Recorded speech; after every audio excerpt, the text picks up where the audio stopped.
Hey, so today is my last day in Costa Rica, and last days are always bittersweet, but you had all these great experiences and fun memories, but it's time to say goodbye. So I wanted to share the fun I've had and my experiences here in Costa Rica. We landed in San Jose and we stayed the night there, and we stayed at a bed and breakfast, and the couple that was running it, you could tell it was their home, and they made some modifications to run their bed and breakfast. They were super nice and super patient with my bad Spanish, so they were my ease into trying to practice my Spanish here. But we left the next morning, went to La Fortuna, and La Fortuna has the Arenal Volcano. So most things are centered around the volcano. We did check out a waterfall the first day, the La Fortuna waterfall. Great spot for some fun pictures, and you can go swimming in it. And the next day we went to the 1968 trail. So that's a hike you can do. You can see the lava field and the forest, so you can see what everything looked like before the eruption, and then you can see where it is now, like as plants and animals are returning to it. And then with Arenal, you don't always see the top of the volcano, and I've had a few people tell me on Facebook and Instagram and in person that I probably won't see the top of that volcano, but I was wanting to see it the first day. I was wanting to see it the second day. We were out on this hike, and we're going around the base of the volcano the whole day. And, the volcano is just covered in clouds. The sky is blue, but the volcano itself is wearing like a hat of clouds. But I got lucky. So I got to see the top of the volcano the last morning. So as we're packing up to leave, the clouds broke and I got to see the top of the volcano. So it's kind of nice leaving a space once you checked all of your hey, I got to experience this, I got to see that. So I think of it as like a goodbye, farewell gift from the volcano in La Fortuna. From there we headed to Monteverde. And Monteverde is higher in elevation, so it's cooler, and it has these two cloud forests. So the one that most people know about is the Monteverde Cloud Forest Reserve, and that's it's more popular, so there's more people there.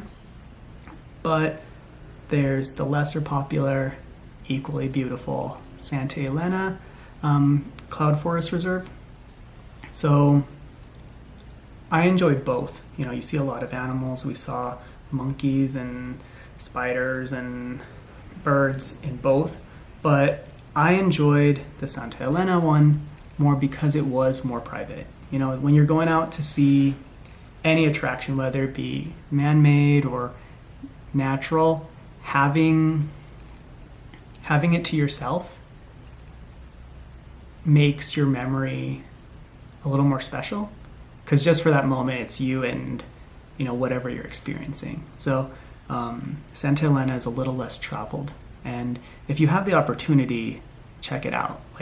I got to do both, so I feel really lucky because I can say, hey, this one's like this and this one's like that. But they're both a lot of fun. The Monteverde Cloud Reserve has some fun sightseeing, some waterfalls, and you can see some cool mountains.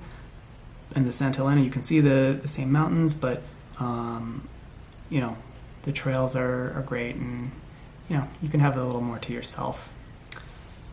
We left there and went to Jaco. So when we're leaving, one of the things that I saw was that a 4x4 vehicle is really helpful. A lot of the roads in and out of Monteverde, you're going to need a 4x4 to comfortably get through them. Those roads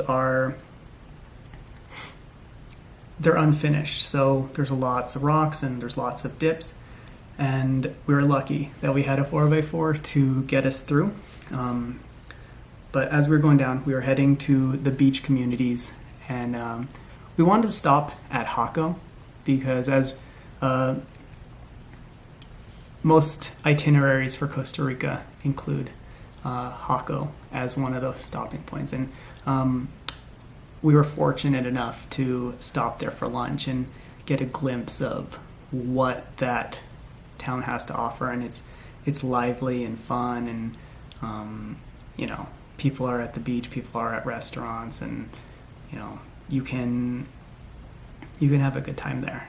So only a quick lunch stop there, got my fix of ceviche, and moved on same day to Hippos.